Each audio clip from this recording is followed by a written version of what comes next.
Oh, for f***'s sake. So this is how we're starting the video.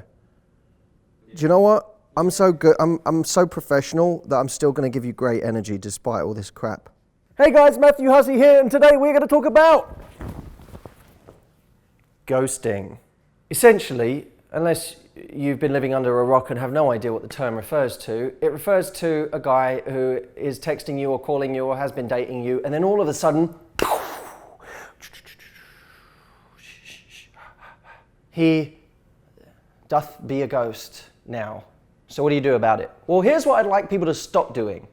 Constantly trying to psychoanalyze why the guy is ghosting in the first place or what's going on in his life right now and talking about it all the time. I think people invest so much of their energy into things that they cannot control in dating. Ghosting, by the way, is not simply a feature of dating, it's a feature of life. If you're in business, you've been ghosted. You've been emailing someone, cool project, cool partnership, something's gonna happen, and then all of a sudden that person disappears off of a cliff. It happens everywhere.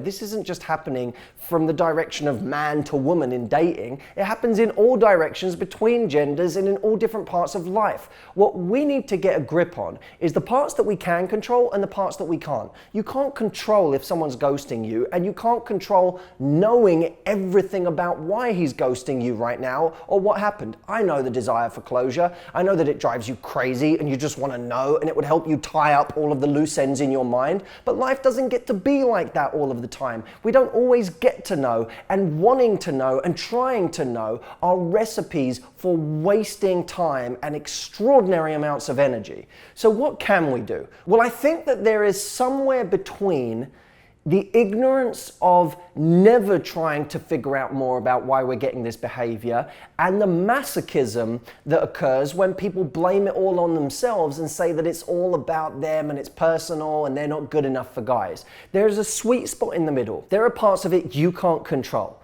But there are parts of the situation you can control, and that's the part of us that proactively looks in the mirror, not at him, not looking at him for answers, but looks in the mirror and says, is there anything I need to learn about this situation?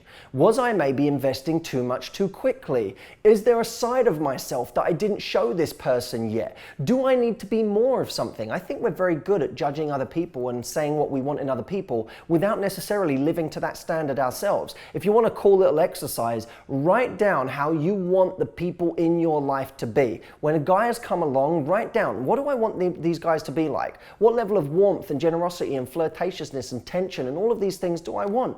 Then look at that list and say, how many of these things am I being on a really high level right now? I remember a time walking into a venue and saying, God, these people are all so miserable and grumpy and everyone's got this attitude about them. And then I looked in the mirror and saw my face. And I wasn't smiling, I wasn't bringing a great energy to the room, I looked exactly like they did. So sometimes there are things that we're doing that contribute to a situation that we need to know about. It's worth being self-critical in that respect, even if we're not critical about the things we can't control. The whole ghosting thing gets so much attention. For me, I look at this situation, I say, if someone's ghosting me, whether it's in dating or in business, yes, there's a part of me deep down that really wants closure. There's a part of me that wants to know what happened and why. And that's the part of me that can, if I let it, waste an enormous amount of my time and energy. My energy is better spent going out there and meeting new people. It's better spent going and bringing my best to more people. But that's where the self-analysis bit comes in. I think sometimes when we just dismiss things and we're like, oh, he just left because he was intimidated, or he just left because he wasn't good enough for you, he just left because he had his own crap. If we never ask the question, what could I have done differently? I think we're missing crucial opportunities to grow and to reflect on what we can bring to the next person that might be right for us. Getting better is always the answer. Like responding by improving and growing is always going to be the answer, even in situations where not everything was your fault. That to me is the winner's mindset. It may not all be my fault, but there are always ways that I can improve. There's always more that I can bring to the table. Maybe not for the jerk who ghosted me, but for the guy who deserves my attention, I might be able to learn something from this guy to bring to the next guy. Learn to ignore what you cannot control. Focus on the parts of yourself you can control. And for God's sakes, above all else, stop trying to get answers from the one person that is not going to give you one, and if they do, it will not be an honest one. The guy who ghosted you. So if a guy ghosts you, who are you going to call? No, not me. Don't call the Ghostbuster.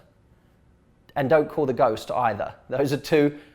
Don't call either of us. I don't want to hear your ghosting story because it will bore me to tears. And he doesn't deserve your call. So essentially, call anyone but those two people. Any guy on earth. There's still a lot of choice. I've been ghosted. You think I haven't been ghosted? I'd delete those numbers. I'd delete that shit.